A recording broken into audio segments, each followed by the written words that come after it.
हे गाईज, स्वागत आहे माझ्या व्हिडिओमध्ये. तर मी आज पुन्हा घेऊन आलेले आहे एक नवीन पदार्थ, जो की आहे 50 शाबूचे वडे. तुम्ही करेक्ट ऐकलत, 50. तर हे 50 शाबूच्या वड्यांसाठी 1 किलो साबुदाणा घेतलेला आहे. त्यामध्ये 10-15 मिरच्या आणि थोडंसं कूट आपण टाकलेलं आहे. त्यानंतर हे बटाट्याशी शिजवून त्याचे असे कपडे काढायचे, म्हणजे साल काढायची हो. आणि त्यानंतर हा बटाट्याचा डोंगर असं लावायचा आहे. आणि नंतर एक गाणं म्हणायचं, बटाट्याच्या डोंगरावर थोडंसं जिरं हो शिंपडूया, त्यानंतर कोथिंबीर टाकूया.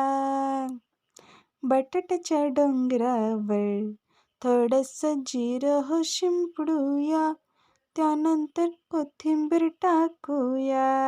आहा. आणि हे सगळं झालं की असं छान त्याला एकत्र करून छान असं मळून त्याचा पूर्ण जीव निघेपर्यंत मळायचं. आणि मग त्याचा एवढा मोठा असा लगदा होतो, जायंट लगदा. लगदा नाही करायचं, म्हणजे साबुदाणा पण दिसला पाहिजे त्यामध्ये असा. हां. आणि त्यानंतर त्याचे असे वडे करून आपल्या शेपनुसार ते असे तळून घ्यायचे आणि ते गोल्डन ब्राऊन होईपर्यंत तळायचे.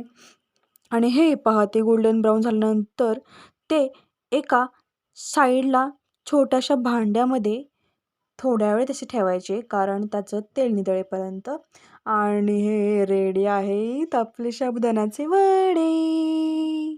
आणि नेक्स्ट व्हिडिओमध्ये तुम्हाला कोणती रेसिपी पाहायला आवडेल हे नक्की कमेंट करून सांगा. लाईक करा, शेअर करा,